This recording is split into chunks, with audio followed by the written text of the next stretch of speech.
একবার এক অভাবী লোক গভীর রাতে কাঁদতে কাঁদতে আল্লাহর কাছে দোয়া করছিল। তার ঘরে খাবার ছিল না, ছোট সন্তানগুলো ক্ষুধার্ত ছিল। সে আল্লাহর কাছে সাহায্য চাইছিল। এমন সময়ে সে শুনতে পেল দরজায় কে যেন কড়া নাড়ছে। সে উঠে গিয়ে দরজা খুলতেই দেখল এক ব্যক্তি দাঁড়িয়ে আছে।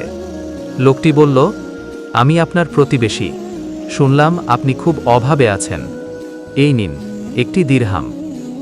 অভাবী লোকটি দিরহামটি হাতে নিয়ে দেখল সেটি ছিল খুব পুরনো এবং মরিচা ধরা। তার মনে হলো এত অল্প টাকায় কি হবে। সে লোকটিকে বলল, ভাই, এই একটি দিরহাম দিয়ে কি হবে?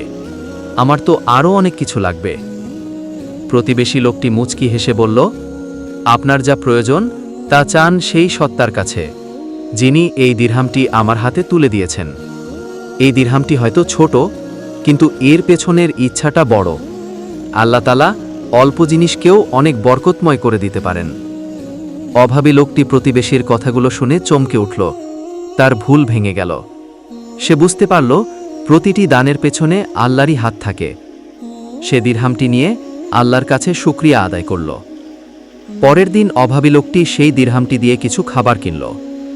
কিন্তু আশ্চর্যজনকভাবে যতবারই সে খাবার বের করে, প্লেটে খাবার ভরে